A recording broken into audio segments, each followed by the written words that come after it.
Agora, sem mais demora, queria passar a palavra aos nossos palestrantes. Nosso mediador de hoje será o César Souza, consultor, palestrante e presidente da Empreenda, apontado como um dos 10 palestrantes mais requisitados do Brasil pela revista Exame, o jornal O Globo. É autor de best-sellers como Você é o Líder da Sua Vida, Você é do Tamanho dos Seus Sonhos, Super Dicas para Conquistar Clientes para um Atendimento 5 estrelas, Cartas a um Jovem Líder, Descubra o Líder que Existe em Você. E ele vai liderar aqui um talk show com líderes brasileiros que estão fazendo a diferença entre seus negócios. Esses líderes, hoje aqui presentes, são Leonardo Ganem, presidente da Geo Eventos, empresa de eventos, entretenimentos, esportes e negócios das organizações Globo e do Grupo RBS, e o Maurício Minas, diretor executivo do Bradesco e responsável pela área de TI do banco. César, a palavra é sua. Vou passar a palavra a você. Vou fazer uma provocação inicial, especialmente sobre o tema liderança. Ok, bom, pessoal, boa tarde. Para a gente introduzir o assunto, talvez valha a pena eu falar um pouquinho sobre o meu background e como eu cheguei no momento em que eu estou e na atividade que eu estou. Eu sou engenheiro por formação, me formei em 81 na Poli, aqui em São Paulo. Também sou físico, embora não tenha terminado, mas eu fiz o suficiente para ter uma visão um pouco mais holística do mundo e um pouco diferente do engenheiro. Eu me especializei em carreira técnica no primeiro momento. Eu fui engenheiro de redes, com especialização nos Estados Unidos. Depois eu fui para o mundo muito mais administrativo. Estudei em Columbia e Wharton, em épocas distintas, há 20 e há 10 anos atrás. E, nos últimos anos, sou responsável pelas áreas de TI no Bradesco, que é uma missão relativamente grande, face à importância relativa de TI que tem para um banco de varejo como é o nosso. Acho que hoje o momento aqui, pelo menos do meu ponto de vista, é um momento de reflexão com vocês sobre o papel da liderança, e eu vou passar um pouco da minha experiência, aquilo que a gente tem vivido numa organização grande e de que forma que nós conseguimos sustentar isso, que, ao final de contas, depende essencialmente das pessoas. A gente no banco, e o nosso CEO Trabuco, ele tem reforçado esse ponto, que banco é uma combinação eficiente de pessoas e tecnologia. Então, aqui a gente está falando com as pessoas e eu represento um pedaço de tecnologia. Acho que para a gente começar a exercitar aí um pouco o que é liderança, eu comentaria o seguinte: os líderes são lembrados pelo que eles fizeram, não pela sua visão. Às vezes a gente pensa muito num líder e pensa de uma forma um pouco teórica sobre o que ele acha, o que ele, como ele endereça as coisas, etc. Mas isso não tem muito efeito se você não apresentar resultados. Então, nós precisamos, no papel de líderes, sermos bastante pragmáticos e entender que as organizações elas nos reconhecem pelo resultado. A visão ela é insuficiente, mas ela é necessária para que você chegue no resultado. Se olharmos hoje para a liderança que acontece no banco, eu acho que isso reflete um pouco no mercado que a gente vê aqui no Brasil hoje. O líder é versátil, quer dizer, o líder hoje ele tem uma flexibilidade, uma capacidade de se adaptar a situações distintas. Um líder precisa ter uma autocrítica, sabendo quais são seus pontos fortes e fracos, aguçada, porque sem isso você não consegue complementar aquele conhecimento ou a competência que você não tenha, e, essencialmente, com boa formação. O processo de formação hoje ele passa a ser valioso, não só pelo currículo, mas pela possibilidade que te dá de cobrir os gaps e adquirir as competências que, eventualmente, cada um de nós não tem. Todos nós temos gaps. O líder é criativo, o líder é compromissado. Não há como você, não tendo um compromisso firme e forte, não só físico, mas principalmente mental, com a organização e com as pessoas que trabalham contigo. A necessidade de comunicação é fundamental, principalmente porque uma das características de liderança que hoje nós valorizamos é a forma como você, líder, se comunica com o grupo liderado. Ou seja, se não houver uma boa capacidade de comunicação e se isso não fluir e não fizer com que você seja efetivo na coordenação de um grupo, provavelmente a liderança ela não seja efetiva do ponto de vista prático. Nós também usamos até uma forma, de uma certa maneira, intuitiva, de outra maneira, existem métricas, existem indicadores para que a gente enxergue de que maneira as pessoas estão conduzindo o grupo na direção dos objetivos. Quer dizer, no banco, e eu particularmente acho que ninguém faz sucesso sozinho, ninguém consegue um resultado a não ser na coordenação efetiva de um grupo de pessoas, que podem estar na sua hierarquia de responsabilidade, mas normalmente não estão. Então, a capacidade de, matricialmente, você buscar recursos da organização ela é fundamental para que a gente consiga empreender e realizar aquilo que é o objetivo maior nosso. A liderança, hoje, na minha visão, ela é muito mais relacional, até pelo que eu falei, ela depende essencialmente de como você conduz um grupo numa certa direção, do que uma liderança de autoridade. A autoridade é necessária para a gente corrigir erros e desvios, mas ela é insuficiente para o papel de líder. Então, isso é muito importante, porque às vezes se confunde liderança com autoridade, e, na verdade, liderança é a tua capacidade de, via relacionamentos, conduzir pessoas numa direção que seja a útil, a mais eficiente para a empresa. Acho que esse é um ponto que a gente pode até explorar depois, porque normalmente há essa confusão. A liderança autoritária, primeiro, ela não é liderança, mas, segundo, ela está em desuso, em franca decadência nos dias de hoje, na minha opinião. Se a gente olhar para quais são os nossos desafios, e estou falando aqui de o líder na época atual de mundo, não só de Brasil, tem alguns temas que eu julgo relevantes. Em primeiro lugar, com o modelo de negócio, os produtos e serviços atuais das empresas, que nós enxergamos hoje, as grandes empresas a nível global, a gente só endereça 1/3 da população mundial. Os outros 2/3 não têm condições financeiras de comprar os nossos produtos e serviços. Esse é um gigantesco desafio. A gente tem 2/3 da população do mundo que não tem acesso ao modelo de negócio atual das megaempresas, das multinacionais e até dos bancos. O caso brasileiro, ele é um pouco diferente, mas ainda assim a proporção é gigantesca. 40% do mercado, ou 40% dos brasileiros não são bancarizados. Então, esse é um universo que nós precisamos endereçar de uma outra forma. E o papel da liderança precisa enxergar esse novo contexto. O crescimento, na minha visão, ele precisa incluir a sociedade e a distribuição de riqueza. Por duas razões. Primeiro, porque eu acho que o papel da corporação e nós, como líderes, precisa de uma outra forma. E o papel da liderança precisa enxergar esse novo contexto. O crescimento, na minha visão, ele precisa incluir a sociedade e a distribuição de riqueza. Por duas razões. Primeiro, porque eu acho que o papel da corporação e nós, como líderes, precisamos, por uma questão até ética, termos isso como sendo uma das nossas pautas. E a segunda, que na medida em que você faça isso, você acaba criando um mercado que não existia. Somente via distribuição de riqueza e enriquecimento da população, nós vamos fazer com que elas entrem nesse mercado consumidor. E, a partir daí, você tenha esse aumento orgânico do mercado, por consequência, isso tem impacto nas empresas em que a gente participa. Existem alguns outros pontos, quando a gente fala em sustentabilidade, aí eu vou falar um pouco do ponto de vista mais natural, ou seja, nós partimos de algumas premissas que energia, que alimentação, que água são inesgotáveis. Isso também não é verdade. Então, quando hoje se fala muito em sustentabilidade do ponto de vista não social, não econômico, mas do ponto de vista ecológico, se fala em como sustentar o negócio ao longo do tempo, já que nós temos recursos naturais que não são inesgotáveis. E isso precisa ser levado em conta em qualquer atividade econômica. E eu acho que, no papel de liderança, nós precisaríamos tomar as medidas que sejam necessárias para que isso, a longo prazo, aconteça.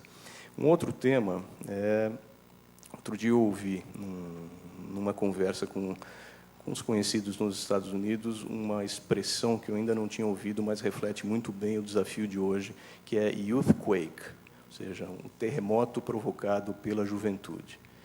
Como nós vamos tratar uma nova geração de consumidores, de profissionais que trabalham contigo, de potenciais clientes das organizações que fazem parte de uma geração que tem valores e tem atitudes muito diferentes da geração que nós pertencemos. Aqui na sala tem, talvez, alguns de vocês, talvez não, certamente fazem parte dessa Youthquake, que tem anseios, que tem vontades e tem atitudes diferenciadas daquele mundo tradicional que a gente acostumou a ver e que nos ajudou a formar as empresas onde nós estamos hoje. Então, esses desafios que estão rapidamente mudando o dia a dia das corporações e que são globais, eles não são brasileiros, o Brasil hoje se insere de uma maneira quase que total dentro desse contexto maior, eles passam a serem direcionadores daquilo que a gente vem fazendo. Eu tenho mais alguns temas a tocar aqui, mas talvez valha a pena eu encerro por aqui, você comenta um pouco, depois nós voltamos. Tá bom?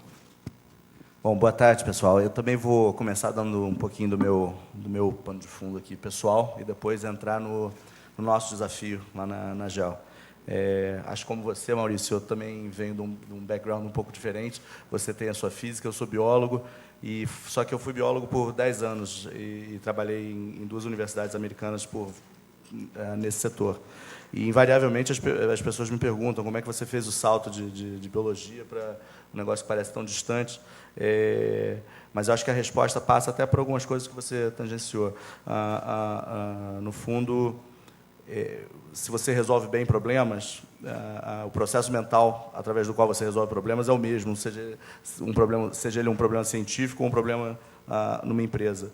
E isso é parte do que você precisa para estar dentro de uma empresa. Então, há alguns anos atrás, 7, 8 anos atrás, eu fiz esse salto, saí da academia e passei para uma consultoria de negócios e dali para a Som Livre, que é uma empresa do Grupo Globo. E, finalmente, agora, esse ano, cheguei na GEL. A GEL é uma empresa de eventos da Globo e da RBS. Ela foi formada agora há um ano. Então, a natureza dos desafios de gestão e liderança que a gente enfrenta são, talvez, distintos de uma empresa estabelecida, de um banco já estabelecido há muito tempo. E acho até interessante a formação do painel aqui. Acho que a gente pode trazer perspectivas diferentes para a discussão. A GEL foi formada agora pela Globo e a RBS não por acaso. Acho que as oportunidades que a gente tem pela frente são talvez óbvias e bastante discutidas. O Brasil está passando por um momento único mesmo. Tem uma vantagem demográfica tremenda, onde a população jovem está crescendo de renda, chegando numa classe média super poderosa. Isso aí está alimentando o mercado de consumo tremendamente. E, por outro lado, o resto do mundo está numa pindaíba tremenda.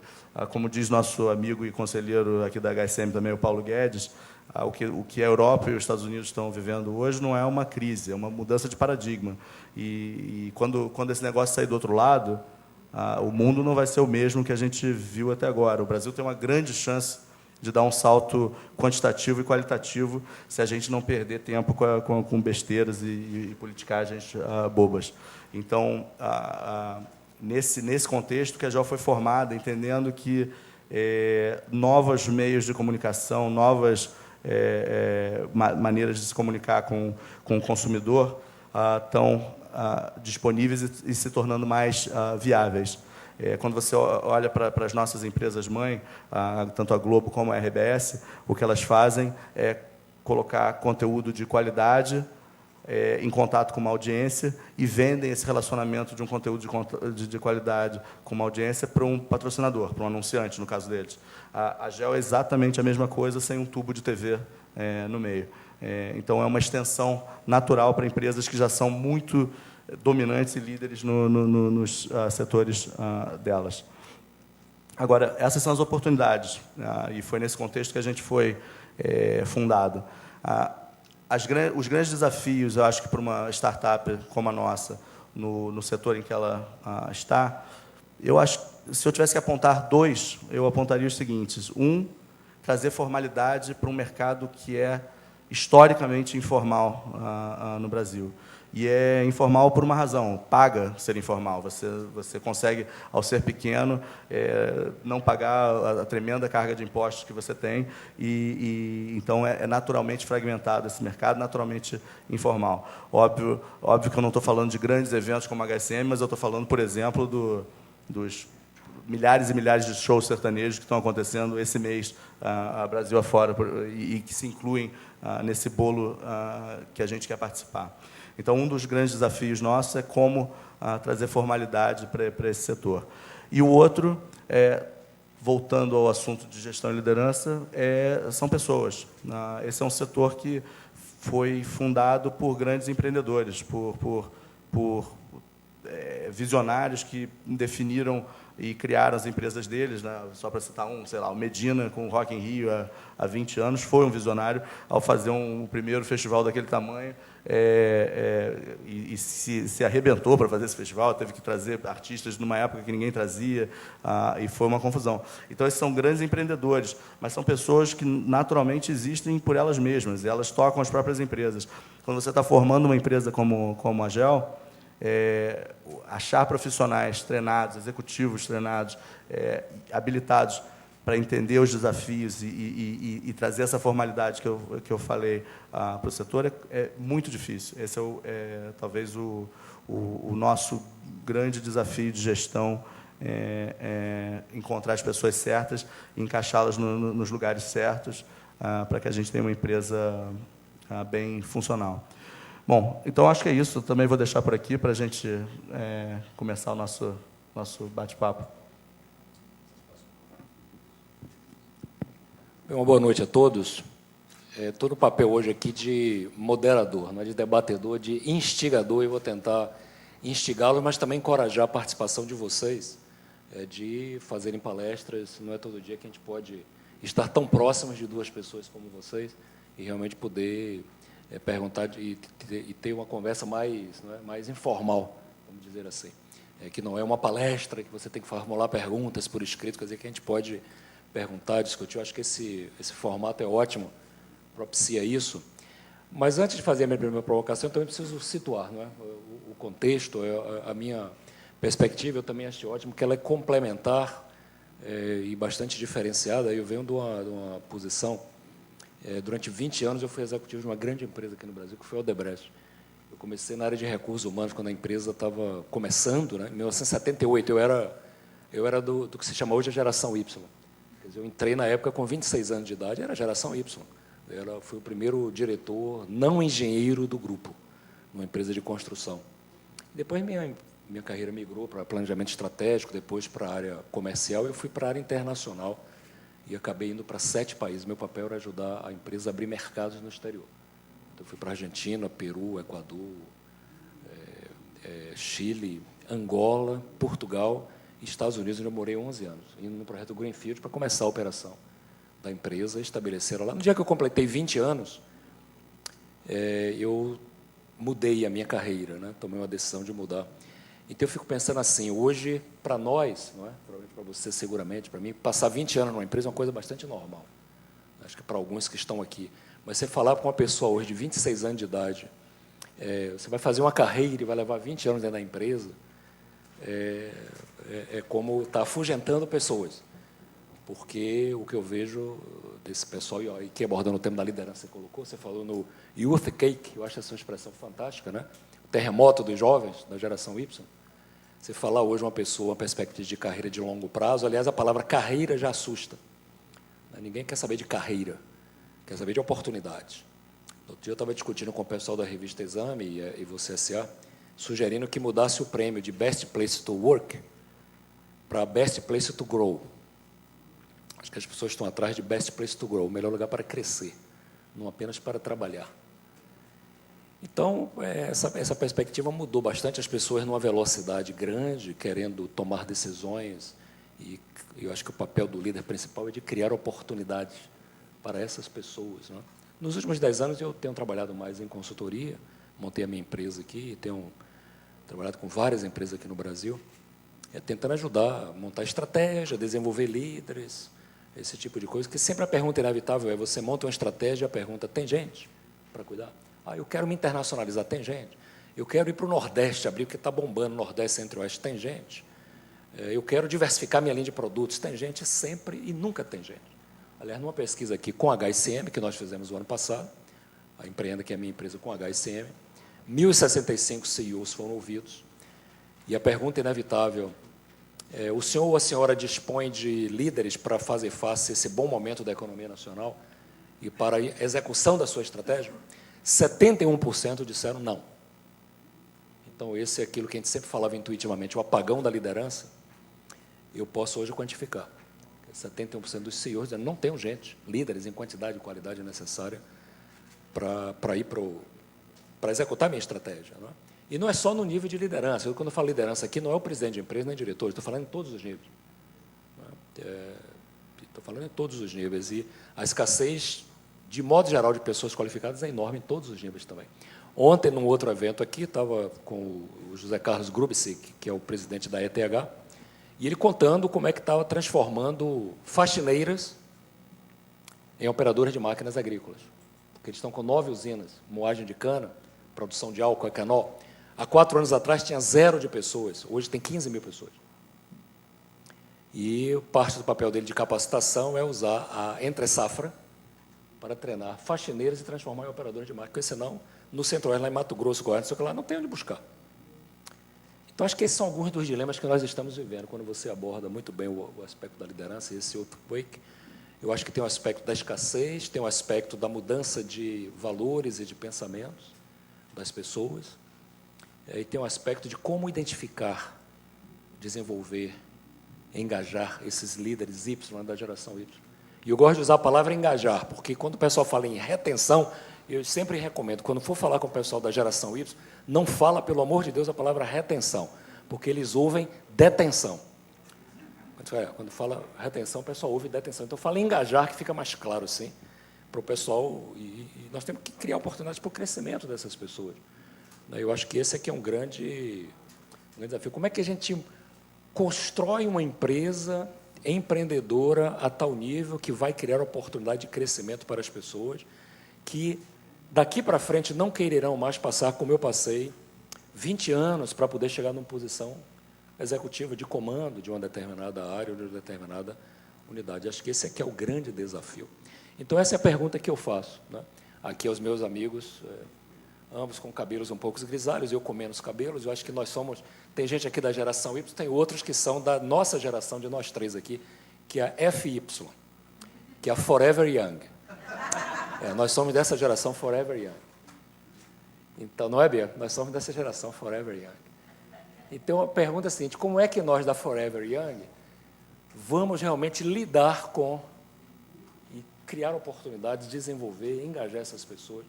Como é que o banco está fazendo isso? Como é que a Geo Eventos, internamente também, na sua proposta educacional externa, né, com eventos como esse aqui, como é que vocês vão enfrentar esse desafio? Bom, eu acho, em primeiro lugar, que, olhando para o país, antes de falar do Bradesco, né, nós estamos num momento muito diferente do que aconteceu nas últimas décadas. O Brasil hoje está praticamente a pleno emprego. Nós temos um índice de desemprego de 6% que não leva em conta a economia informal. Por outro lado, nós temos uma desqualificação ainda de mão de obra face à demanda que existe no mercado de trabalho.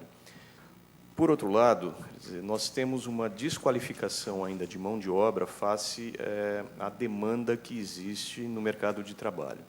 Então, a primeira coisa que quando nós olhamos e como trazer pessoas, fazer com que essas pessoas cresçam na organização, é a formação. Ou seja, essa é uma falha estrutural de país hoje que, infelizmente, a gente está com uma demanda extremamente aquecida, mas nós não temos a qualificação para assumir as posições que estão abertas. Isso, vindo sob um outro ponto de vista, é completamente diferente de um cenário global, principalmente nos países desenvolvidos, onde desemprego é um mega problema e aonde hoje se briga pela preservação de empregos. Outra circunstância que muda em termos de contexto é que hoje os países se comportam quase como empresas. Quer dizer, eles brigam pelas oportunidades de negócio e fazem o que no passado era feito pelas empresas, hoje é feito por países. Então, esse contexto ele muda muito a forma nossa de atuar aqui no Brasil. O que o César comentou a respeito do sucesso que o banco tem hoje, mas em si não é suficiente, porque principalmente as pessoas que estão entrando no processo de carreira no Bradesco hoje, elas têm ambições semelhantes aos jovens que estão em qualquer outra empresa. Ou seja, o processo de mantê-las com interesse na organização passa por você dar a elas a possibilidade real de crescer, não necessariamente na hierarquia, mas crescer na bagagem de conhecimento, crescer nas relações interpessoais, crescer na oportunidade de aprendizado de uma maneira geral. Então, hoje, a nossa grande preocupação é, primeiro, cultivar essa base da pirâmide de forma que o turnover seja baixo. A gente tem conseguido isso com relativo sucesso. Nosso turnover é menor do que a média de mercado, mas é muito maior do que já foi no passado.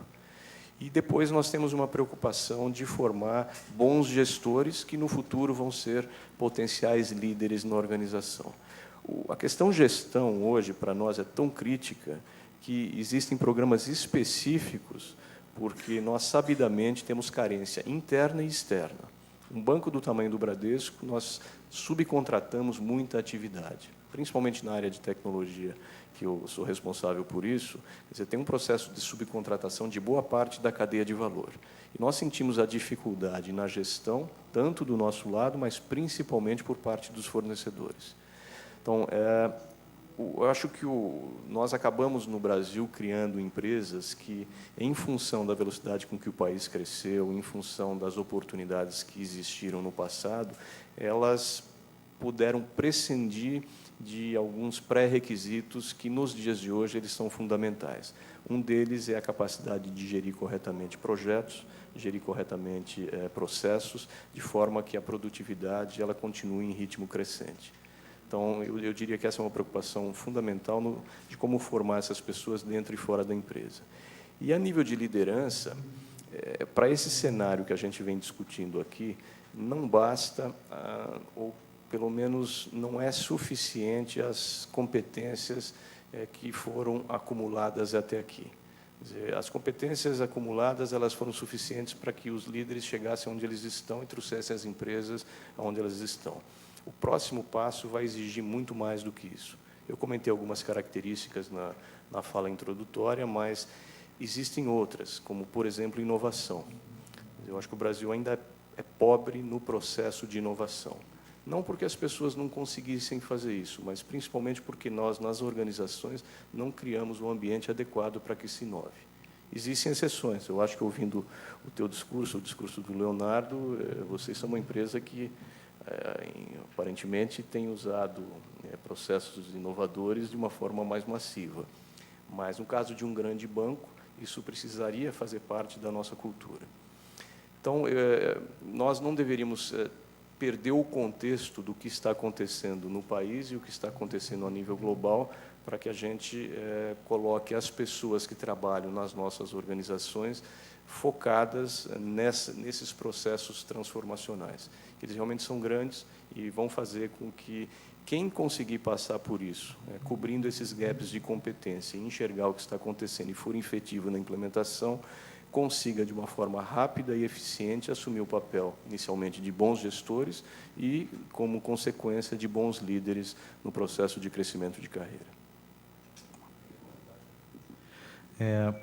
Tem uma coisa que eu acho que me dá tanto prazer quanto achar o próximo grande artista, ou o próximo grande show, o próximo grande evento, que é olhar ou participar da entrevista de um estagiário, ou de um assistente, ou de um novo cargo, e ver aquele brilho e detectar que, pô, essa pessoa aqui vai ser muito fera se eu colocá-la no lugar certo, ou complementar ela da maneira certa.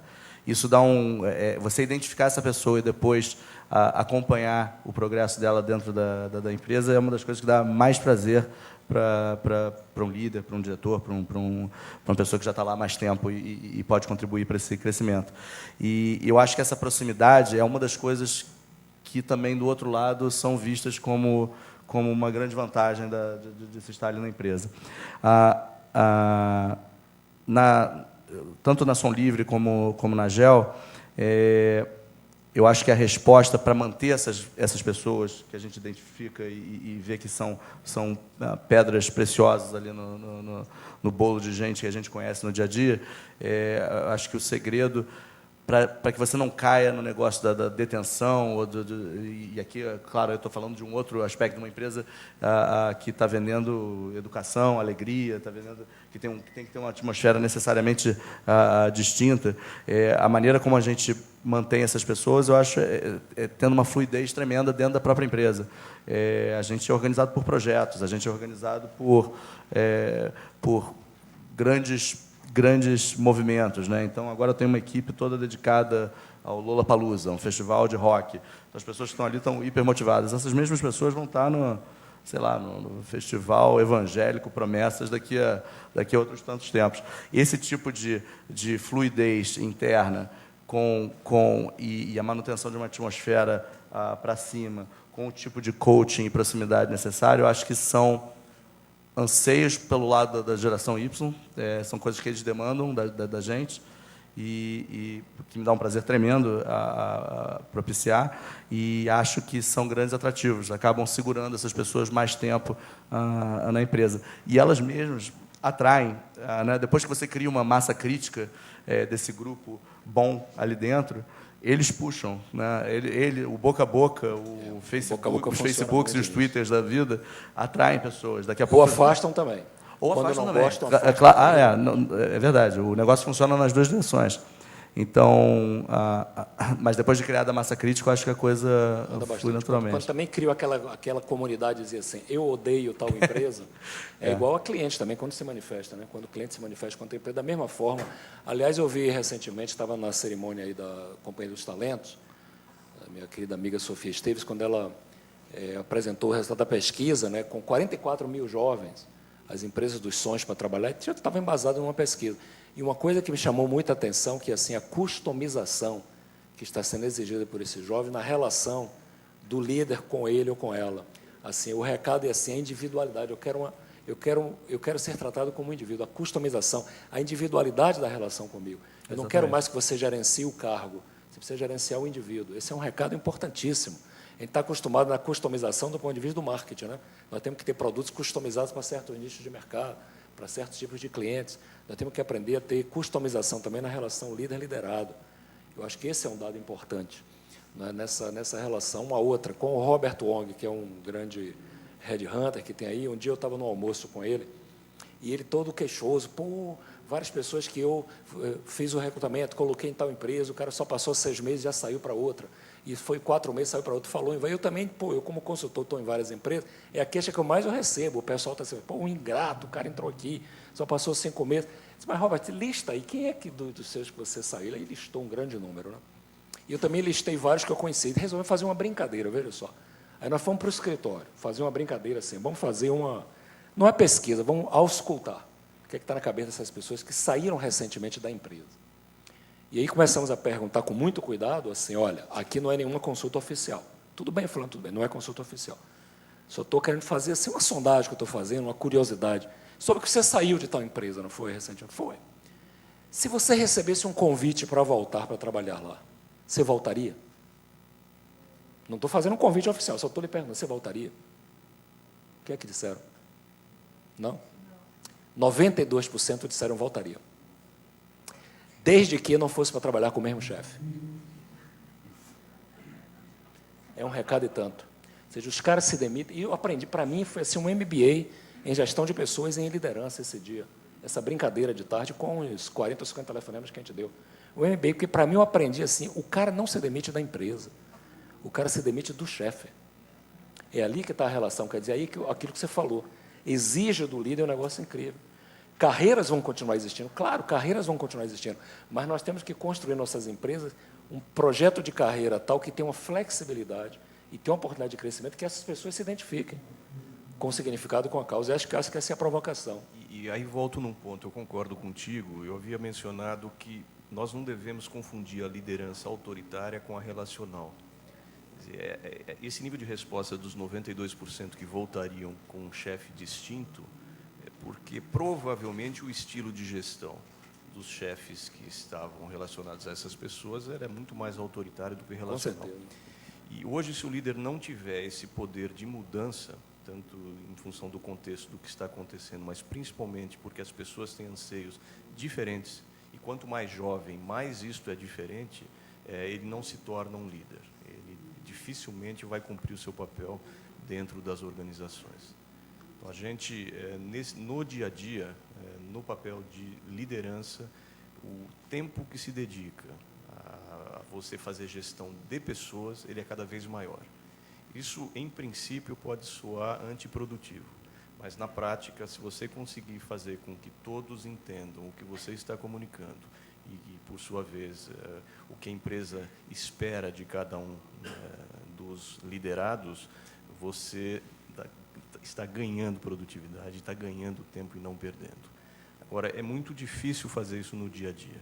A gente tem uma pressão por resultado brutal, nós temos uma pressão por tempo e por agenda também brutal. Se não houver muita disciplina, você acaba prescindindo daquilo que, na minha visão, é mais importante. Eu falo isso porque, na prática, para mim, no dia a dia, é muito complicado fazê-lo. E eu vejo que para os meus liderados também é. Mas esse é um exercício contínuo, e se não houver insistência em fazê-lo, você acaba não conseguindo. Bem, nós temos aqui a oportunidade hoje, temos aqui o Maurício Mina, né, diretor executivo do Bradesco, temos o Leonardo Gana, responsável pela Geo Eventos. Eu acho que é uma oportunidade ímpar, eu queria encorajá-los a fazer algumas perguntas. Por favor, Wilson. Eu queria aproveitar tanto tempo para falar, porque vocês acabaram de comentar, né, tanto o que o César comentou desse índice de 92%. Eu estou fazendo mestrado lá na PUC, com ênfase lá em gestão de pessoas, e o que chama a atenção, porque nós falamos aí de duas referências, né? De um incômodo, que é natural da geração Y, que quer um trabalho ali individualizado, mas as pessoas que estão no nível, certamente, que o César falou, o Robert, estão em postos ali de ação, de comando, possivelmente, e que, mesmo assim, não conseguiram se posicionar na empresa, porque, como você disse, eles voltariam para a empresa, mas não para aqueles líderes, não para aqueles chefes. E o que me impressionou, eu lembro claramente de umas matérias que eu estava fazendo, tinha umas 10 pessoas, a maioria em cargo gerencial, diretivo, é o grau de incômodo, de insatisfação, numa proporção que me parece que não deveria acontecer nessa expectativa de nível de atuação. E como eu disse, Maurício, o que me surpreende é que, à medida que a gente levanta isso como um referencial teórico, eu imagino que dificilmente alguém vai discordar dessa ênfase da gestão de pessoas, de uma escuta, né, diferenciada, mas o que chama a atenção é esse abismo entre um referencial teórico que dificilmente é discordado e um exercício prático difícil de ser alcançado que chega nesse índice dos 92%. Então, vem duas situações, uma diferença entre o discurso e a prática. Às vezes, esse discurso mostra um grau de superficialidade de um processo que não está introjetado, passa um pouco, como o Leonardo falou, talvez de um modelo mental que, de fato, não está incorporado. Essa é uma situação. E a outra, às vezes, eu não sei em que grau, eu queria ouvir um pouco de vocês, mas, em algumas situações, me faz pensar que, quando você tem esse nível de liderança em algumas situações que não possibilita essa continuidade de alguns profissionais, o quanto isso representa da cultura do universo onde ele está inserido.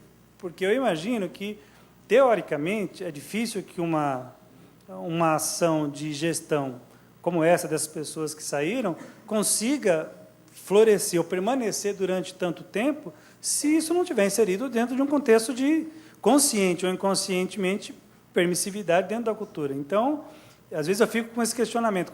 Quando isso é identificado e acontece na empresa, isso continua sendo reproduzido, como é que a empresa lida com isso de fato, né? Então, eu vejo esse desafio entre a teoria e a prática e o quanto essa questão está incorporada na empresa. Então, isso é um incômodo pessoal, né? Minha área de pesquisa de tese tem caminhado para essa linha, porque eu vejo ali uma repetição disso com uma frequência maior do que talvez devesse ser, e eu vejo isso, de alguma forma, se perpetuando, né? E como é que isso acontece na maioria das empresas, né? Alguém quer fazer um comentário? Eu acho que uma parte do que explica esse tremendo abismo entre a teoria e a prática que você mencionou é que, se você fizer uma pesquisa com os líderes, se eles se acham autoritários, 92% dos autoritários vão dizer que não são. Eles devem ter péssima consciência do que eles são no dia a dia.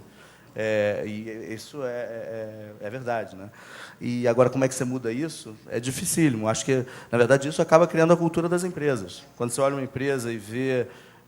você chega como consultor, eu já entrei em diversas empresas diferentes, e você, em 2 dias, sabe que essa aqui é uma empresa que dá cascudo do conselho até o boy, está todo mundo levando pancada, e esse é o método de crescimento dessa empresa. E, às vezes, funciona. É terrível para se trabalhar, é horrível, mas, às vezes, né, dependendo do que você está vendendo, dependendo do que você tem que fazer, às vezes funciona. E se você topa isso daí, você vai em frente. Então... Sem dúvida. Eu tenho um exercício prático que eu faço sempre, que é parar para pensar, e sempre que possível isso é útil. Se eu estou fazendo ou exercendo o papel de chefe ou de líder, e tentar balancear isto no dia a dia, porque os dois são relevantes. E eu peço que todas as pessoas do meu time façam a mesma coisa. Porque o papel do chefe, ele é necessário para você, de forma assertiva e diretiva, resolver problemas e fazer com que as coisas andem numa situação de estresse. O papel de líder, dele depende o futuro da companhia. Tudo aquilo que a gente está conversando aqui, só os líderes conseguem chegar lá. Agora, novamente, se você não tiver essa disciplina para perceber qual papel você está exercendo e exigir dos comandados a mesma coisa, nós não conseguimos mudar o estado das coisas. Então, é um exercício relativamente simples e você, com isso, consegue, pouco a pouco, introduzindo a liderança nesse espírito. Até porque é impossível você executar o seu trabalho e a sua missão exclusivamente com os seus subordinados. Qualquer grande empresa hoje, você tem na força matricial, no conjunto de quem está trabalhando, a fortaleza que vai te levar a alcançar o objetivo. Quer dizer, o papel de chefe ele não vai funcionar porque tem muita gente ali que não é hierarquicamente, não se reporta a você. Então, nesses casos, é imprescindível que você passe a atuar como líder. E é uma forma da gente não cair nessa armadilha de se dizer, olha, eu sou líder, eu não sou chefe. Isso aí. Que, infelizmente, a gente cai nessa armadilha. Se auto-intitular, né? Que é a questão da legitimidade que você colocou. Exatamente. Né? Acho que ambos estão colocando aqui um tema que é importantíssimo na liderança, que é o autoconhecimento, né? O conhecimento. Conhecer a si próprio, né? Eu acho que é uma premissa, eu aprendi essa lição com o Nelson Mandela, né? Perguntando, se o senhor fosse escrever uma carta a um jovem líder, o que é que o senhor diria nessa carta? Ele disse, eu não escreveria carta, isso não vai ser 94. Isso eu mandaria um telex. Quer dizer, na época a gente se lembra ainda disso, né? E eu diria assim, antes de pretender liderar os outros, aprenda a liderar a você mesmo. Então, para mim, isso foi uma das coisas mais importantes que eu ouvi na vida, principalmente de uma pessoa como Nelson Mandela, né? Antes de pretender liderar os outros, aprenda a liderar a você mesmo. Que é a coisa que você está colocando do autoconhecimento, é o que o Leonardo colocou. Se você perguntar, 92% eles vão dizer uma coisa, que você colocou a pergunta que você se faz sempre. Eu sou um chefe ou um líder? E como é que os outros me percebem, que o importante também é como os outros lhe percebem. Porque você pode se achar, eu sou líder, e o cara lhe percebe como chefe um carrasco, ou ao contrário, me considero assim, o cara lhe percebe como... E isso realmente é esse diálogo, é o valor percebido que é importante, né? Como é que você é percebido pelo outro, não apenas o que você se acha. Então, acho que essa é uma coisa bastante interessante. Outra pergunta, por favor. Você passaria ali, Wilson, rapidinho para ela o microfone.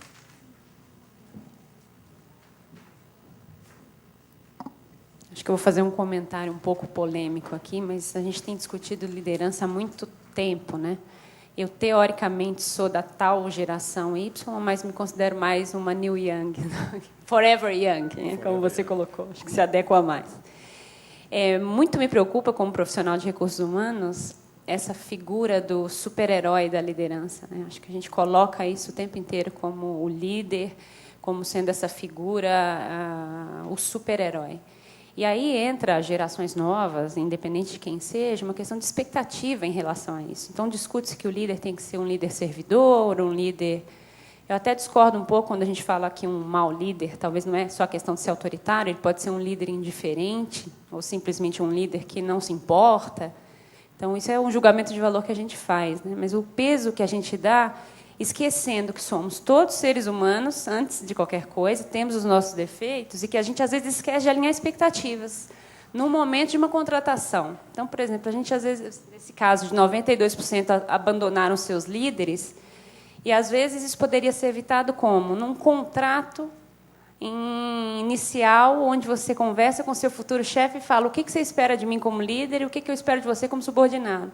Será que essa não é uma alternativa simples da gente limitar um pouco essa expectativa e começar a tratar um pouco mais com a realidade? Porque acho que a gente fica fortalecendo muito e colocando tipos, estereótipos de super-herói, o super-líder, e somos seres humanos, né? Então, é um questionamento que eu tenho feito, se a gente não está complicando um pouco e talvez não fosse o caso de trazer um pouco mais para o simples.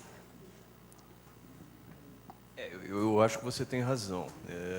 Liderança, na minha opinião, não é uma função, é um papel. Quer dizer, aí é uma diferença grande. Agora, uma forma de minimizar isto é você conversar com as pessoas. Eu acho que as sessões de feedback e o tempo que nós utilizamos para conversar com as pessoas que você lidera, nesse papel que você está exercendo, ainda é muito pouco. Quer dizer, uma das formas de encurtar esse gap que você comentou é via feedback. Mas esse feedback é um feedback nas duas mãos, nos dois sentidos. Quer dizer, a gente não tem por hábito gastar muito tempo com isso, mas deveria ter. Eu particularmente, tenho me esforçado para aumentar o tempo útil nisso, e a gente tem ainda menos hábito de ouvir aquilo que as pessoas têm a falar a seu respeito. Quer dizer, é mais fácil dar um feedback do que receber um feedback. Isso vale em qualquer nível hierárquico da companhia. E esta cultura de dar e receber e começar a criar esse canal de comunicação, ele minimizaria e, eventualmente, até evitaria essa gap de percepção gigantesco que leva a 90% de populações de companhias a não gostarem do chefe ou a se acharem de uma forma e, na verdade, serem enxergados por outro. Então, novamente, é um aprendizado, é um exercício, é alguma coisa que deve fazer parte do teu estado de espírito e não é uma atividade que faz parte do teu cargo. Eu queria comentar rapidamente também.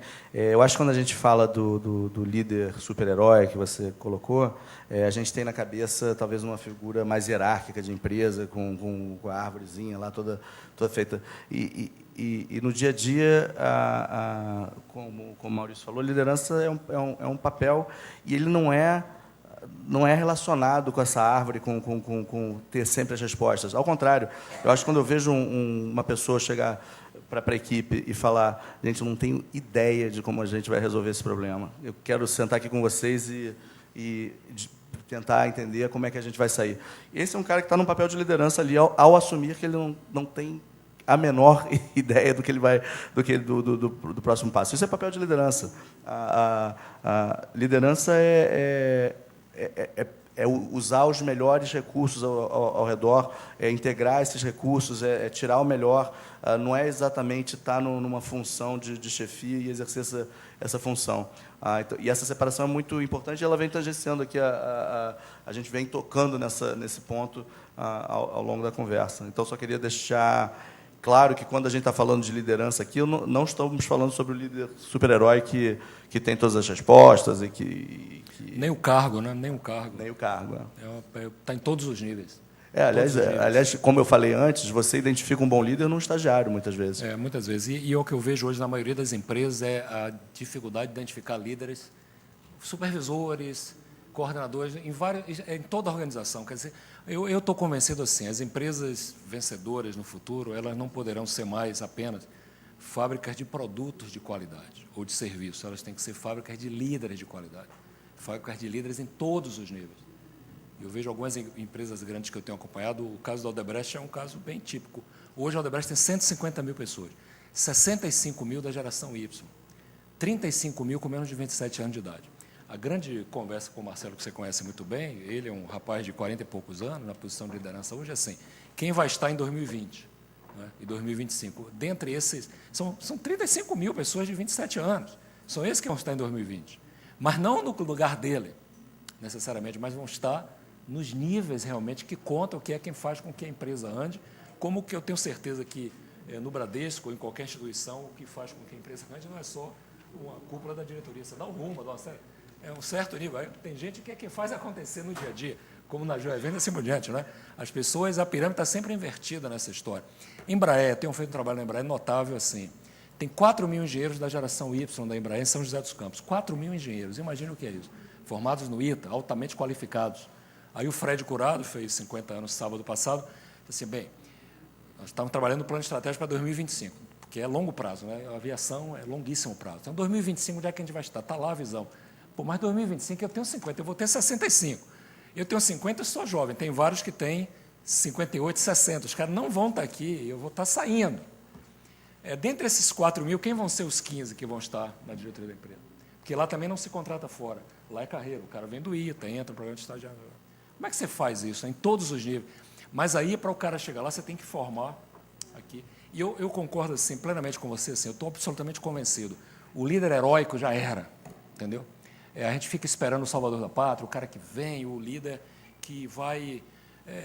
eu acho que as empresas competentes que eu conheço não são as que têm os líderes heróicos, não. As empresas competentes que eu conheço são as empresas que têm uma quantidade enorme de líderes em diferentes níveis, que estão ali engajados, motivados, faca nos dentes, brilho no olho, com a visão conjunta de um futuro.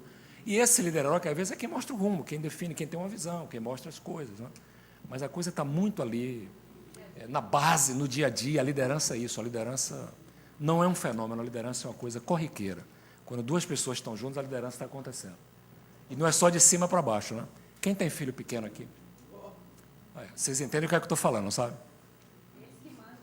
Com clareza. Né? Com clareza como é que a liderança é assim. Então, foi muito boa a sua contribuição. Temos uma pergunta aqui. Deixa eu pegar o microfone para passar para ele, por favor.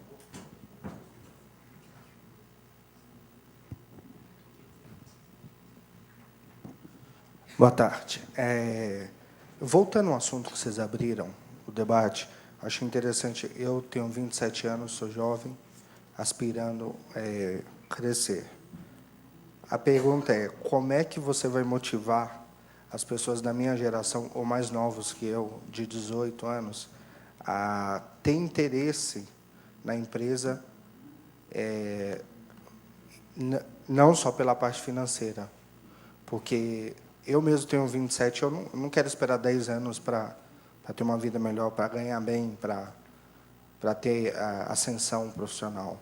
Então, assim, eu vejo meus amigos mais novos, 20 anos, eles querem que 2 anos tá bem. Né? Meu pai chegou aos 50 para ficar bem. Talvez meu avô trabalhou 40 anos para... Então, assim, como você, como líder, se você vai gerenciar esses jovens, como é que você faz para manter ele interessado na empresa, no produto, no serviço, de forma que não seja só financeiramente? Porque talvez as pessoas... É muita evasão, né? Hoje em dia, todo mundo fala, não se passa 20 anos numa empresa. Você vai pulando 2 em 2 anos, você está numa agência, você está numa empresa. Eu trabalho com eventos. Perfeito. Em primeiro lugar, para te motivar a ficar na empresa, eu precisaria te entender. Ou seja, a primeira pergunta é quais são as suas aspirações. Eu acho que o verdadeiro líder, aqui eu estou me colocando num papel de, se eu fosse o seu líder, entender o que o liderado espera daquele momento profissional, o que ele espera do seu processo de carreira, o seu processo de evolução e crescimento. Uma vez entendido isso, eu acho que nós precisamos enxergar na nossa organização quais são os caminhos que te atendem na sua necessidade. Ou seja, enxergar dentro da organização que posição, em que áreas, que tipo de atividade que vai te motivar a dar o segundo passo. E isso, normalmente, não é tão fácil de ser feito, porque a mobilidade dentro das organizações ela tem certas restrições. Mas eu acho que, se eu acenasse para você, dizendo, olha, entendo que o teu caminho é por aqui, a gente entrasse num acordo e te mostrasse um plano onde, no médio e no longo prazo, você conseguiria percorrer este caminho, isto, se não for suficiente, é um argumento forte para que você continue apostando na organização. Agora, isso não basta um líder se comportar assim, mas é toda uma estrutura. Não existe um líder na empresa, existem muitos líderes. Aqui eu confirmo aquilo que o César comentou agora há pouco. E se não houver a coesão e não houver uma, digamos, pelo menos em certas áreas, o mesmo tipo de comportamento por parte desses líderes, dificilmente isso que eu estou comentando com você na prática se aplica. Então, esta necessidade do feedback, da comunicação entre as pessoas, para que primeiro se pergunte, depois se mostre o caminho, a meu ver, não sei se é a única, mas talvez seja a mais importante forma de garantir que as pessoas estão contigo e ajudá-los a crescer, tanto no ponto de vista de carreira, mas principalmente de competências. Porque uma das coisas que pessoas na tua geração elas valorizam, na minha visão, é não só o crescimento vertical, mas o crescimento horizontal no sentido de adquirir competências.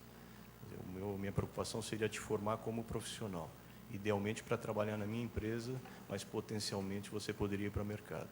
Se você sentir e perceber isso, você acaba ficando e vai fazer parte desse grupo. Quer dizer, demonstrando a preocupação com o indivíduo e, por consequência, esse indivíduo vai produzir para a empresa. Eu acho que tem um outro ponto também, que são os valores, né? O que é que os valores da empresa onde você está trabalhando, se são coerentes com o seu valor. Qual é o jeito de ser dessa empresa? O jeito de ser é coerente com o seu jeito de ser? Eu acho que essas são as perguntas que eu vejo o Jorge fazendo muito. Qual é o significado que tem para você na sua vida aquilo? Porque quando não tem significado, aí você recebe uma proposta 15% a mais e vai embora. Quando tem significado, você pelo menos pensa 2 vezes. Quer dizer, alguma coisa que tem significado para você, que enriquece sua vida, que lhe dá orgulho de pertencer àquela bandeira, àquela marca. É alguma coisa que você sente que está atrelado. Não é? E veja só, eu só vou contar uma pequena história aqui. Esteve recentemente aqui conosco o Bob Corcoran, que é o vice-presidente da GE, responsável pelo centramento de líderes da GE em Crotonville. Ele trabalhou com Jack Welch, trabalhou com Jeff Immelt, com os dois. Disse assim, quando ele era jovem, 20 e poucos anos, no início, 20 anos atrás, quando o Jack Welch entrou, todo mundo odiava o antigo presidente da GE. Aí, quando o Jack Welch entrou com um discurso, todo mundo, pô, esse é o cara. O cara entrou, pô, matador, fazendo, ajusta, vamos botar, vai ser líder, maior valor de mercado, não sei o quê, tarará, aquela galera toda. Diz que, eu estou falando isso porque ele falou publicamente, eu não estou cometendo nenhuma indiscrição aqui. Diz que quando chegou em 95, 2005, não, 95, desculpa, em 95, as pessoas não aguentavam mais o Jack Welch dentro da GE. Então, ele começou a publicar os livros dele, o cara mais admirado, mas lá dentro, a galera jovem já não queriam mais saber, porque o Jack Welch não falava a mesma linguagem desse cara. As pessoas jovens na GE já não sentiam identidade com aquele líder, com aquela bandeira que a empresa estava. Aí veio Jeff Immelt, adorado pela base. E por que adorado? Conversas como responsabilidade social, coisa que não fazia parte do vocabulário de Jack Welch, preocupação ambiental, que não fazia parte da responsabilidade de Jack Welch, diversificação. Então, ele disse assim, o Jack Welch era o bottom line, só queria saber de eficiência de custo e o resto que se dane. Se eu tiver de demitir, passar o trator, fazer, para aumentar o valor de mercado, eu faço. Teve uma época que isso foi importante. Já não estava mais, a galera jovem já não estava mais querendo isso. Aí entrou um outro cara com outro discurso. Disse assim, um era bottom line, o outro era top line, top side. Ou seja, diversificação, crescimento de receita, criar oportunidades e preocupação social e ambiental. Isso aí soa como música para essa galera jovem. Então, assim, quando tem identidade com os valores e com a bandeira e com o significado, as pessoas avaliam a partir daí. Então, veja que mesmo um dos maiores ícones do século XX, da história do mundo empresarial, já era questionado bastante lá dentro, não é? Por pessoas jovens que já não queriam ficar, eles começaram a ter problema de retenção de pessoas, porque já não queriam ficar, porque o líder ali já não representava aquilo que eles queriam. Aí entra o cara, aí uma curiosidade, entrou o cara, o Jeff Immelt, a bandeira foi passada no dia 7 de setembro de 2001, numa sexta-feira, churrasco oferecido pelo Jack Welch. Na segunda-feira, dia 10 de setembro, assume o Jeff Immelt às 9 horas da manhã. Aí ele pega o avião de tarde e vai para Seattle, em Washington, para a Boeing, para conversar com, porque eles tinham interesse na Boeing, a GE vende bastante turbinas para a Boeing, etc. Ele vai para lá. No dia 11 de setembro, você lembra o que aconteceu, né? Dia seguinte ao negócio, o cara acorda de manhã, pau. Leasing, 3 aviões da GE, pertenceu à GE, daqueles derrubados, dos 4, 3. As 2 torres gêmeas seguradas, em grande parte, pelo consórcio, né, da GE. Diz que o prejuízo líquido era de $1 bi no dia, de dólar. Aí diz que o pessoal disse, o cara ali não é pé frio, pô. O cara é pé frio, o cara que entrou aqui é pé frio. Já pensou que situação, um líder novo entrar numa empresa, numa circunstância dessa, assume num dia 9 da manhã, viaja à tarde, no outro dia acorda com uma paulada dessa, 2 torres gêmeas, 3 aviões que pertenciam lease pela empresa, etc, etc, e tal. E um ícone que era como Jack Welch. Mas o que eu quero contar aqui assim, assim, ó, às vezes o que é mito e o que é realidade, tá certo? O que é ícone e o que é real. As pessoas jovens já não se identificavam com a bandeira que aquele grande líder levantava. E mostra-se a liderança, eu gostei muito do que você falou, assim, eu não sei exatamente a palavra, mas se ela é fluida, né? Ela não é rígida, ela é fluida, ela é circunstancial. Circunstancial. Às vezes o que funciona numa época não funciona em outra. O discurso de um líder numa época para atrair um jovem como você de 27, daqui a 10 anos, um outro jovem de 27 não vai atrair. Então, acho que é isso que a gente tem que estar atento. O meu encorajamento aos jovens, principalmente, é o seguinte: mais do que dinheiro, e você colocou muito bem, não é só dinheiro. Esse é o bottom line, não é só isso, né? É assim, valores, eu me identifico com os valores da empresa, o jeito de ser da empresa tem a ver comigo, os meus sonhos têm a ver com os sonhos da empresa, com o que ele está dizendo, o que é que você quer da vida? Identifica? Né? Tem um significado para mim esse negócio? Se tem, cara, case e fica ali abraçado. Se não tem, é melhor buscar a carreira em outro lugar. Se você não sentir orgulho da empresa que você está trabalhando, se não sentir que os valores são coerentes com os seus, se você não sentir admiração pelos líderes da sua empresa, não tem jogo. Não tem jogo. Eu acho que a retenção dá quando tem isso. Você admira os líderes, você respeita o cara que está lá, você olha para o líder que representa, pô, esse cara tem significado, tem valores, você tolera até certas coisas, certas perdas de sacrifícios, de coisas, né? Mas eu aprendi com o Nietzsche, que é um grande filósofo austríaco-alemão, assim, quando você explica o porquê, as pessoas suportam o como. Se não tem um porquê, fica difícil você segurar o como. E eu vejo muito líder assim, está todo mundo no mesmo barco e não diz para onde é que o barco está indo. Você vestiu a camisa da empresa e não dá a camisa para ser vestida. Eu quero que você funcione aqui como um dono, tome conta do negócio como se fosse o dono, mas não dá participação como dono no negócio. Aí fica difícil. Então, acho que são coisas assim, importantes, né? Essa coerência da prática, alguma coisa, você quer... Sem querer alongar muito, você falou isso, essa é uma prática que eu vejo em várias bocas de líderes. Você tem que vestir a camisa da empresa, essa empresa é sua, essas coisas. Só que, em contrapartida, para certas responsabilidades, eles querem podar. Não, melhor você não falar isso pelo nome da empresa. Não, melhor você não fazer isso. Então, assim, como é que ele vai se sentir sócio se você, né, não motiva... Esse é o exemplo do líder, foi o que o Maurício estava falando aqui.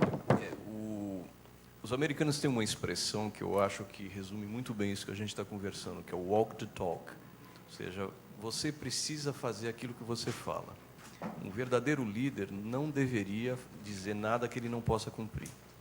Independentemente do estilo, existem estilos distintos. Tem líderes que são carismáticos, que eles são falantes, que são extrovertidos, se comunicam muito bem, outros que já são introspectivos.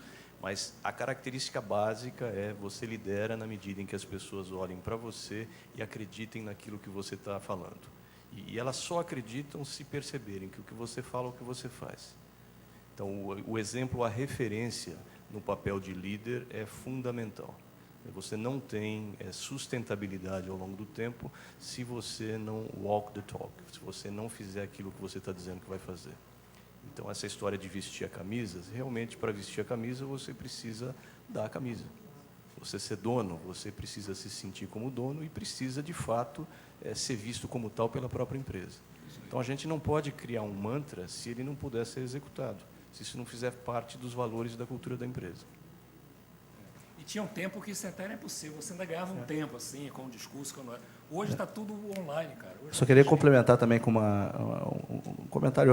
Eu concordo com tudo que foi dito aqui e com a direção que foi dito. Acho que você, no final, acaba fazendo sua escolha para uma empresa, para uma mistura da atmosfera, do fit das suas habilidades com o trabalho ali e da transparência com que a progressão financeira daquele negócio ali o que vai trazer para você.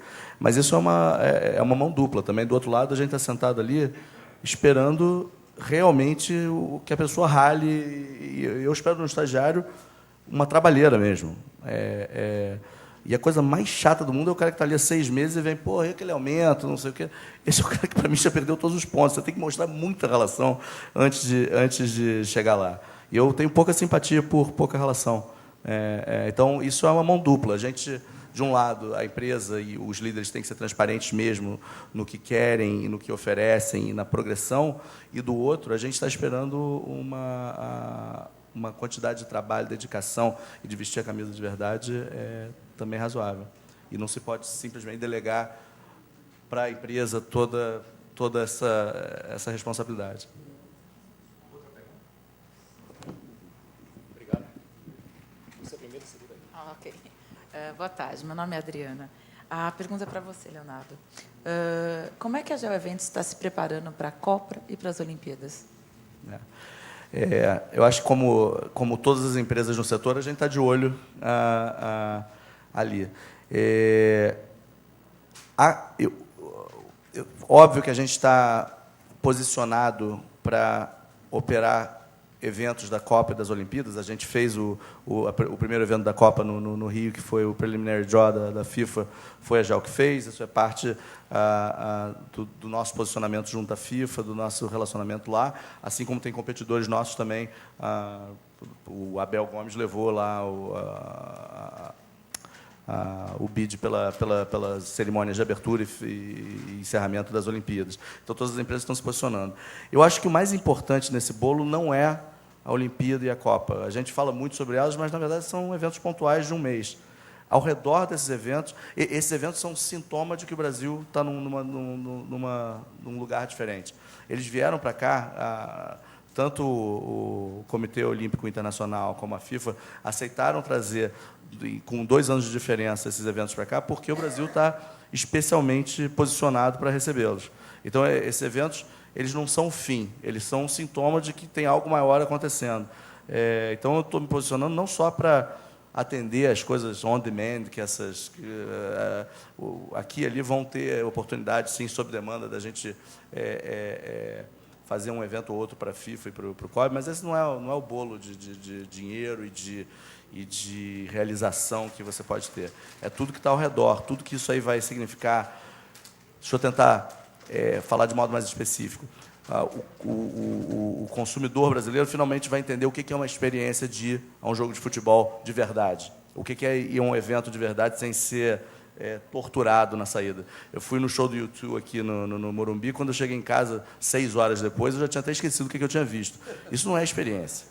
A gente está acostumado com essa porcaria. Mas em qualquer lugar do mundo razoável, você sai do estádio em 20 minutos, você está em casa. Esse nível de qualidade, por exemplo, para realmente tangibilizar o que eu estou querendo dizer, é o que vai mudar no Brasil, é o cara ter acesso a um evento de verdade, é o consumidor brasileiro saber e exigir realmente um nível de qualidade maior dos seus eventos. E, ao redor disso, eu acho que uma grande economia começa a girar melhor. Então, sim, tem relevância e importância os 2 eventos, mas muito mais do que só o mês que eles acontecem e por tudo isso que giram ao redor. Né? Então, como essência da liderança, né, pelo menos o que eu já vi, tem se visto muito a autoridade, como conseguir ter autoridade sobre as pessoas e não o poder.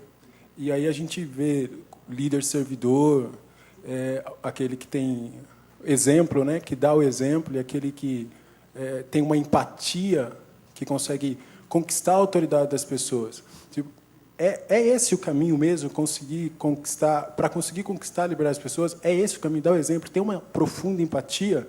E se sim, porque aí a gente também, eu percebo que alguns líderes se perdem, porque eu sou o líder servidor, eu tenho que dar o exemplo, então, se eu quiser que faça, eu tenho que fazer primeiro. E aí acontece que ele acaba... Tem a divisão do pessoal para o profissional, tipo, eu sou amigo demais, ou eu tenho que fazer o que... Tipo, porque aí o líder acaba sendo muito legal, e aí a relação profissional e pessoal acaba sendo... Tipo, existe a diferença? Para eu conquistar, eu tenho que ir para o lado pessoal, tipo, para eu conquistar a emoção da pessoa, tipo, para que eu conquiste a autoridade. Eu acho que, como a gente falou antes aqui, acaba que o líder ou os líderes de uma empresa definem a cultura dessa empresa dali para baixo. E existem vários estilos diferentes de liderança. Tem pessoas mais formais e que usam de um estilo mais, às vezes, autoritário e hierárquico de liderança. Eu, pessoalmente, não gosto, porque eu sou muito informal, e aí, para tentar te dar exemplo também mais específico, isso me traz problemas. Você ser um líder informal e muito relacional te traz problemas. Primeiro, porque às vezes as pessoas confundem mesmo. Confundem informalidade no trato com informalidade no número. E você tem que deixar muito claro que essas coisas são separadas. Eu espero tomar chopp com você depois do trabalho, mas eu espero que você me entregue às 9 horas da manhã aquele tal número. E essa risca tem que estar muito bem definida. Então, se você optar por ser um líder mais informal, relacional, e informal nesse nível que eu estou falando, você tem que deixar claro onde essa informalidade termina. E não são todas as pessoas que conseguem trabalhar nessa atmosfera. Às vezes, tem pessoas que não gostam. Né? Não, eu preciso de uma estrutura mais hierárquica, eu tenho que saber o que você quer, eu tenho que ter a ordem do dia ali para funcionar. E aí é só uma questão de cultura. Você não se encaixou naquela empresa, você vai para outra.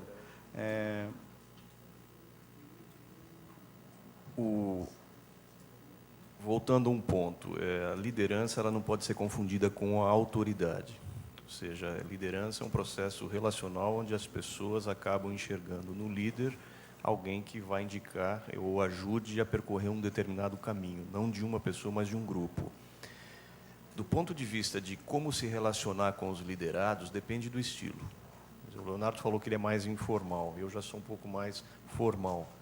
Mas você ter ou não relacionamento pessoal com os seus liderados é indiferente. Você consegue o mesmo resultado, tanto de uma forma como de outra. Eu acho que o importante é que o liderado perceba que há uma preocupação por parte do líder no bem-estar daquele liderado.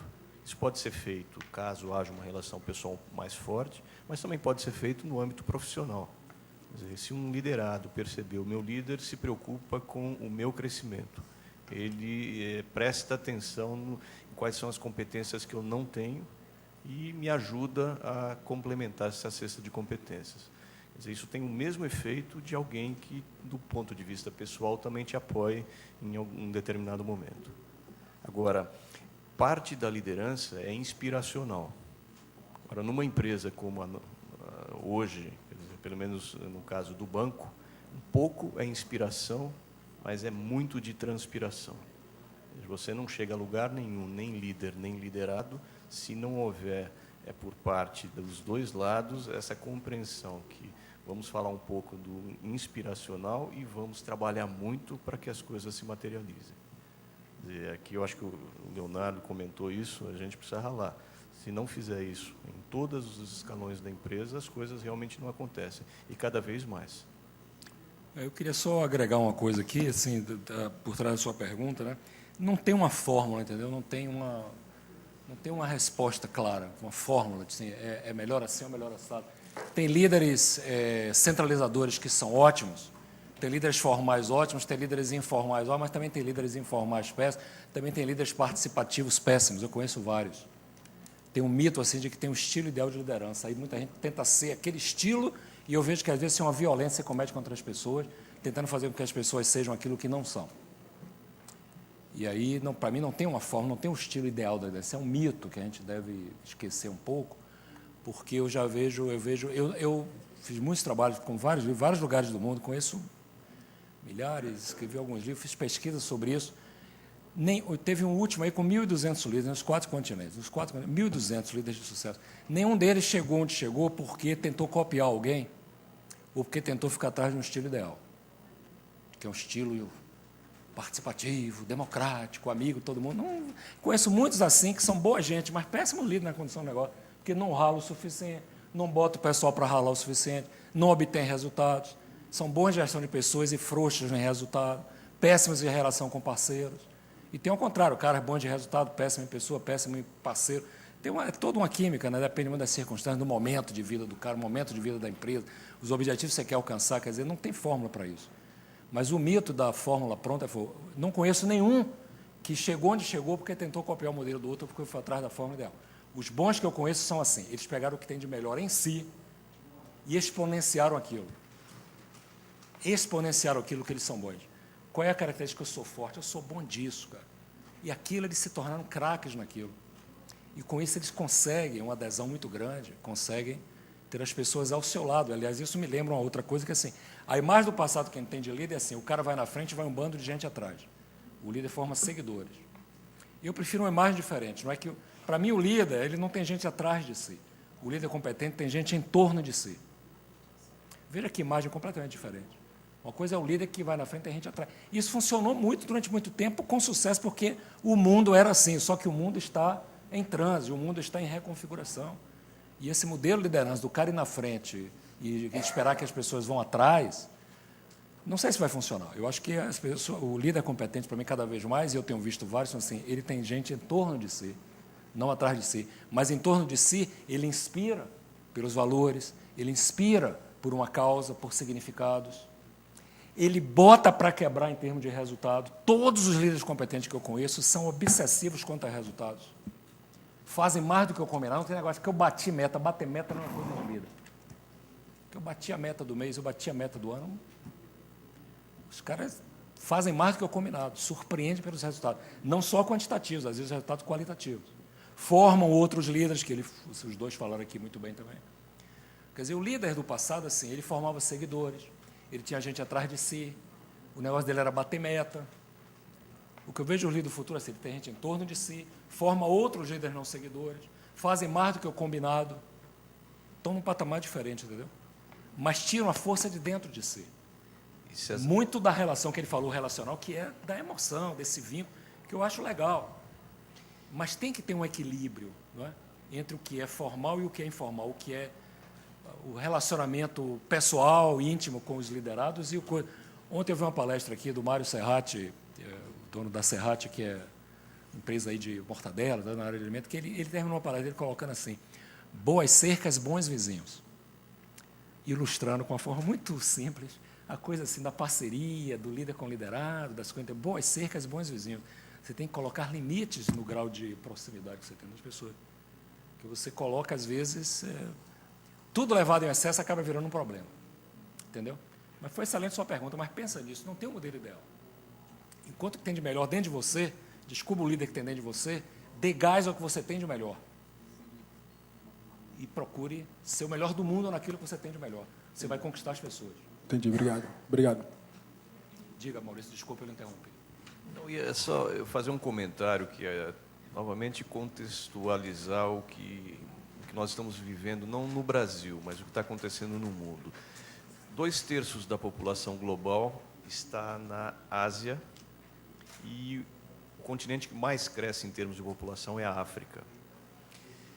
O movimento social que acontece de enriquecimento dessas populações vai fazer com que a classe média dominante daqui a 20 anos no globo essencialmente seja asiática, porque aí por uma questão matemática, ou seja, na velocidade com que as coisas acontecem, o poder de compra da Ásia ele vai ser superior a todo o resto do mundo, incluindo China e Índia. Do ponto de vista de como as empresas funcionam no Ocidente e no Oriente, elas são radicalmente opostas. Nós construímos um capitalismo que é baseado em regras. E o nosso capitalismo ele tem um modelo muito calcado no que aconteceu nos Estados Unidos em meados do século passado. Então, foi baseado em regras, nós nos comportamos aqui no Brasil segundo este modelo. Então, do ponto de vista oriental, não existem essas regras. Não na estrutura que nós aprendemos e a gente convive com isso há décadas. Mas o modelo econômico está baseado em relacionamentos. Ou seja, é mais importante a relação que existe entre as empresas do que o contrato que foi assinado entre essas empresas. Essa é uma mudança de paradigma brutal e que é só uma questão de tempo para que chegue aqui no Brasil. Então, os líderes precisam enxergar, e o meu comentário em relação a onde nós estamos e aquilo que precisa ser desenvolvido como competência. E, para isso, nós vamos ter que ter uma capacidade de adaptação, e adaptação rápida, porque nós estamos falando aqui, não é nem de uma geração, estamos falando de 10 a 20 anos, onde essa estrutura global ela muda. E passarmos a olhar menos regra e passarmos a olhar mais relacionamentos. Isso vai trazer impactos a nível global relevantes. Eu acho que a velocidade com que as grandes empresas vão deixar de ser grandes empresas só tende a crescer nos próximos anos. Se nós olharmos quem eram as 100 maiores há 50 anos, hoje não existe mais do que 10. O restante não existe mais. Isso a nível global. Na minha opinião, em 20 anos, nós vamos ter 10, as outras 90 não existem mais. E cabe a nós, líderes, termos essa capacidade de enxergar o que está acontecendo e mudarmos nessa velocidade. E o Brasil, mais e mais, é parte de um contexto global. Nós não estamos mais isolados. Bela colocação. Para sermos pontuais, eu queria pedir aos nossos dois apresentadores aqui que cada um fizesse uma colocação final. Não é, e eu queria provocá-los assim. Aquela pergunta que eu fiz lá para o Nelson Mandela. Se você fosse dar um conselho a um jovem líder, o que é que você diria para ele? Olha, eu, de certa forma, repetiria as suas palavras. Eu acho que não existe talvez uma das mensagens principais aqui é que não existe um estilo de liderança vencedor. Existe você encontrar que tipo de líder você é e partir para cima dele e investir nele. E dentro dos estilos de liderança que existem, a liderança inspiracional, que eu gosto, ela é dificílima. Ela requer conteúdo para burro. Então, você liderar por ideias, e que é algo que a gente vem falando aqui, não é um negócio que você chega você tem que realmente estar ali, dia atrás de dia, impressionando as pessoas, porque você ligou 2 pontinhos que elas não estavam ligando. Às vezes são coisas banais, ovos de Colombo que estavam ali esperando para serem colocados na mesa, e você trouxe aquilo ali à luz. Isso é liderança inspiracional, é exemplo. Ela é dificílima, ela requer conteúdo, estudo para burro, ela requer leitura, ela requer entender o que está acontecendo ao redor. Então, buscar o estilo de líder que você quer ser, ou que você pode ser, e 2, se esse é o caminho, novamente, requer muita relação, tanto no trabalho como na busca de conteúdo e de educação. Eu diria, valorize as suas fortalezas, esteja aberto a mudanças e jogue no ataque. Eu acho que um líder precisa ser bastante claro e otimista em relação àquilo que ele é e àquilo que ele quer e pode fazer. Ótimo. Me permita fazer uma colocação final. A minha seria: seja rápido. Se tempo é dinheiro, velocidade é poder. Muito obrigado. Vamos agradecer aos dois, por favor.